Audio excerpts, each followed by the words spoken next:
Magandang umaga at live mula dito sa Pag-asa Weather Forecasting Center. Narito na ang lagay na ating panahon ngayong araw nga ng Martes, August 26, 2025.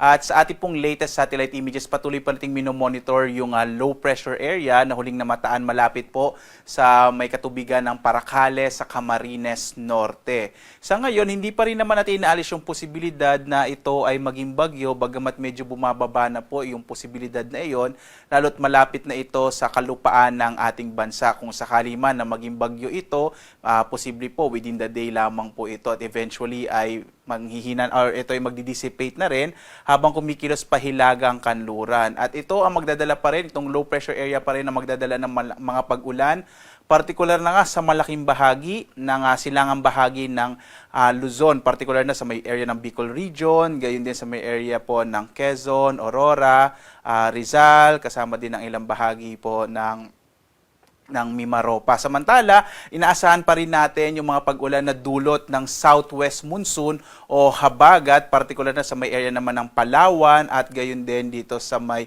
nalalabi pang bahagi ng Mimaropa. Ito po yung Occidental at saka Oriental Mindoro. Inaasahan natin malaking bahagi nga ng Luzon, kasama na dyan yung Metro Manila, Central Luzon at Southern Luzon at maging bahagi ng Kabisayaan at northern part of Mindanao, kasama yung Zamboanga Peninsula at Caraga, ay makararanas pa rin ng maulap na kalangitan na may mga pag-ulan sa araw na ito, habang ang nalalabing bahagi ng Luzon, yung Ilocos Region at gayon din ang nalalabing bahagi ng Mindanao ay makakaranas ng mga isolated o pulupulong pag-ulan, pagkidlat, pagkulog. Liban nga dito sa low pressure area na ating minomonitor, wala na tayo iba pang nakikita nga posibleng maging bagyo na nasa labas ng Philippine Area of Responsibility.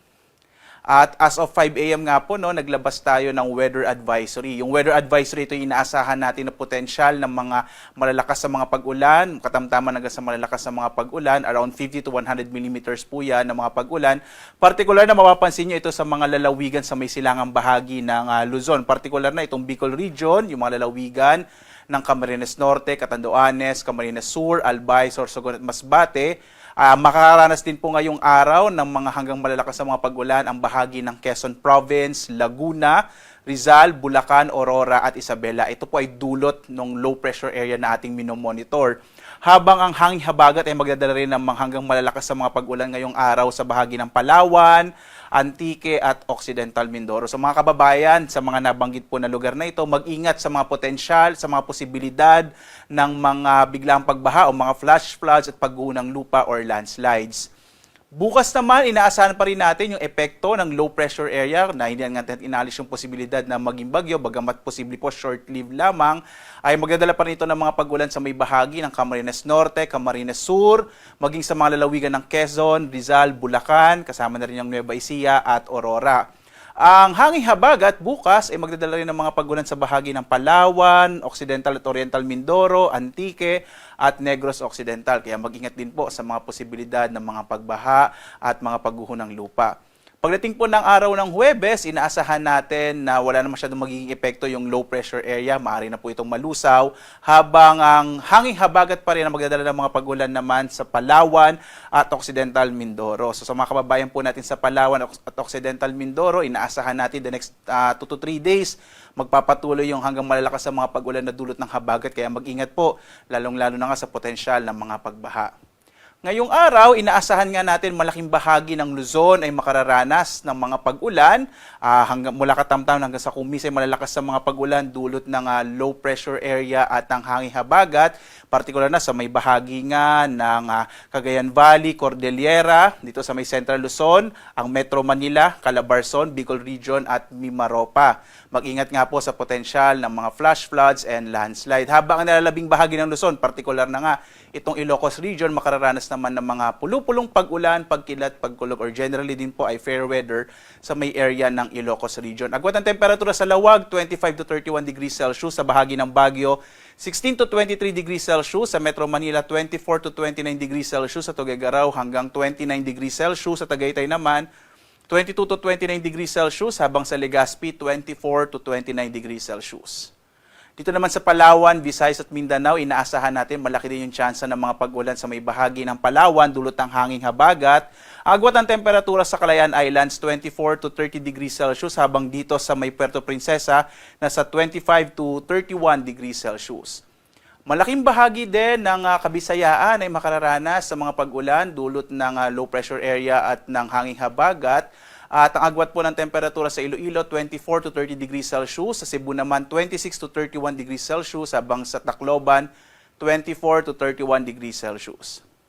Ang mga rehiyon naman dito sa may Mindanao, partikular na nga itong Zamboanga Peninsula, Barm, kasama ang Northern Mindanao at Caraga ay makararanas din ng mas malaking tsansa ng mga pag-ulan sa araw na ito. Habang ang nilalabing bahagi ng Mindanao, yung Davao Region, kasama yung Soc-Sargen ay makararanas ng mga isolated rain showers and thunderstorms na sa hapon hanggang sa gabi.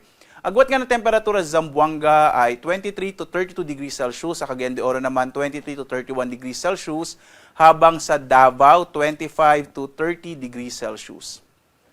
Samantala, sa lagay po ng ating karagatan, wala tayong nakataas na gale warning kaya maaari naman pumalaot yung mga sasakyang pandagat at mga bangka sa mga baybayin ng ating bansa. Sa may area po ng Luzon, katamtaman yung mga magiging pag-alo ng karagatan habang sa nalabing bahagi ng ating bansa, Banayad, hanggang sa katamtaman yung magiging pag-alon. Samantala po, mag-ingat pa rin kapag may mga thunderstorms na kung minsan nagpapalakas ng alon ng ating karagatan. At narito po yung ating weather outlook po sa mga susunod na araw hanggang araw ng Sabado. Patuloy ating inaasahan na magdadala ng mga pag-ulan itong low pressure area at southwest monsoon bukas. Partikular na nga kasama yung Metro Manila, Central Luzon, Southern Luzon, malaking bahagi ng Kabisayan at western section ng Mindanao. Pagdating po ng araw ng Huwebes hanggang Biyernes, medyo mababawasan na po yung mga pag-ulan na mararanasan sa bansa. Partikular na po yung Kabisayaan, mababawasan na yung mga pag-ulan. Asahan na lamang yung mga pag-ulan sa Metro Manila, Central Luzon, Southern Luzon at ilang bahagi ng Kabisayaan. Pagdating ng araw ng Sabado, inaasahan natin yung mga pag-ulan dito na lang sa may kanlurang bahagi ng Central and Southern Luzon at maging sa may Western Visayas. Muli po, inaasahan pa rin natin yung mga pag-ulan lalo na sa may kanlurang bahagi ng ating bansa. Kaya mag-ingat sa mga posibilidad ng flash floods and landslides. Ang araw naman natin ay sisikat mamayang 5:44 na umaga at lulubog, ganap na 6:12 ng gabi. At sundan pa rin tayo sa ating iba't ibang mga social media platforms, sa X, sa Facebook at sa ating YouTube at sa ating websites, pag-asa.gov.ph at maging sa panahon.gov.ph. Dito nyo po makikita yung mga inilalabas po natin or ini-issue ng mga thunderstorm advisories, rainfall informations, general flood advisories at mga heavy rainfall warning sa buong bansa. At live na nagbibigay update mula dito sa Pag-asa Weather Forecasting Center. Ako naman si Obet Badrina. Maghanda po tayo lagi para sa ligtas na Pilipinas. Maraming salamat po. Magandang umaga. Blessed Tuesday sa inyong lahat.